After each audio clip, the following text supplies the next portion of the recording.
We've talked before about the antiquated systems that we still rely on, and those are what keep you up at night, figuring out how to move us forward, right? Yeah, you're right. We have to look forward because everybody expects that when the future arrives, we'll be ready to serve it.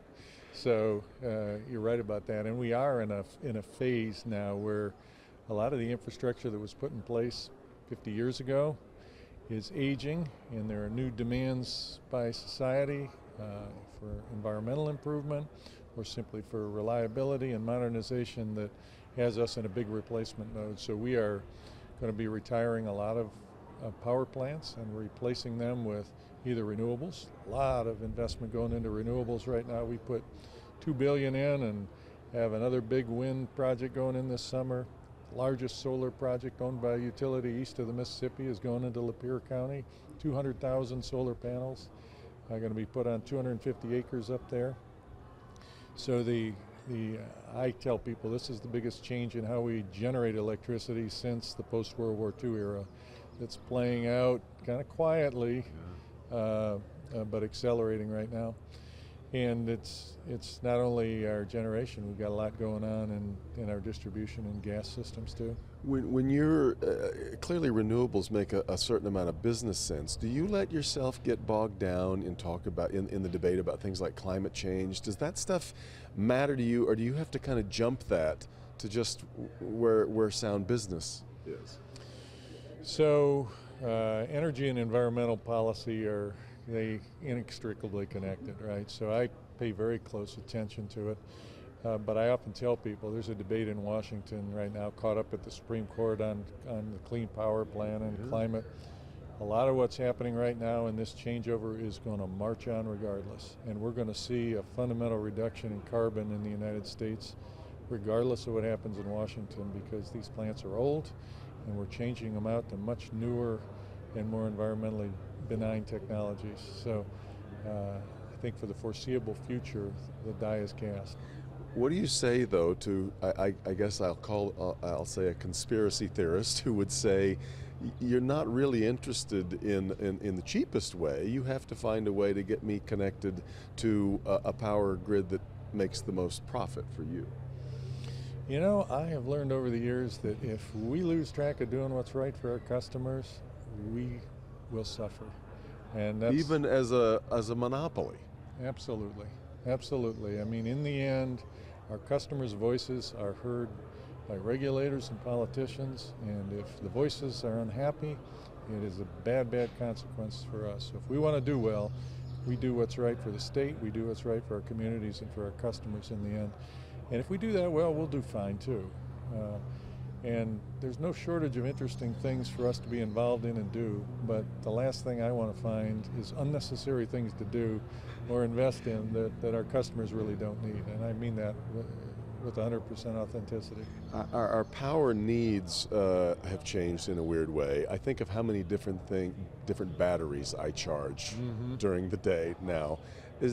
Do you feel the change in my life at your end of the pipeline? Well, what we're seeing is simultaneously with what you mentioned, some extremely powerful energy efficiency technologies coming in. So these LED lights take 90% of the lighting load out of a home. But what we're seeing out of these homes is essentially flat load.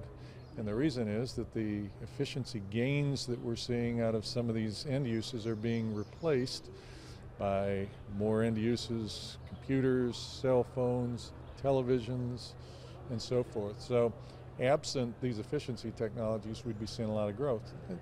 Efficiency is great for the country. I mean, it's good productivity, good savings for consumers. Yeah. But it is changing the way we use. Another big change in use that looms out in the future is transportation becoming electrified. That's what I was just about to ask you now. Is we're talking a lot about mobility up here, and what are the implications for you? So when I talk to the leaders in the auto sector about CAFE standards and what they need to do to meet those, the conclusion they still come to is there is no way to meet them without significantly electrifying the transportation fleet. Despite the fact that they'll have a lot of innovation in internal combustion engines, they're going to have to electrify. And when the auto sector that consumes all that petroleum begins to convert its demand to our wind turbines, solar panels, and gas plants, it's a big addition of load for us. So it's one of the things in the future that we think a lot about the timing of and our ability to meet it, because we know eventually it's coming. It's just a matter of exactly when. Well, as a guy who's driven a Volt, I never quite have been able to figure out the math of. I realize that it's a much cleaner ride for me, but somewhere somebody's generating electricity where they may have just removed my carbon footprint away from me and put it somewhere else. Am I better off with an electric vehicle if I'm environmentally conscious, or is it a wash? No, you're a lot better off. Even if you were to convert oil use in a car to coal use in a power plant, significant improvement. But the reality is we're transitioning oil, which is very similar to coal in its chemical structure. Sure. We're transitioning that to a mix of natural gas, nuclear, and renewables increasingly. And the carbon from that can be 20% of what you get out of an internal combustion engine. So as you model this into the future, where the mix of electricity is going with the draw into an electric car, you get a radical reduction in emissions.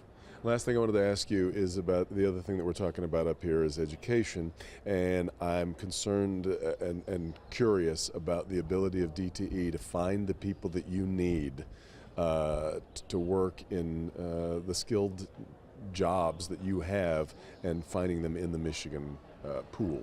We're needing to do work with the educational institutions to specifically get curriculum targeted to us, and then in some cases we're reaching into the high schools and into the colleges and community colleges to help pull along talent. I think we're running into the same thing that everybody is, a lot of retirements, and we know we've got school systems that are struggling. So we've got a lot on our agenda in terms of trying to find the right places to plug into the education system and help it. Great. Gerry, thanks very much. All right, thank you. You bet.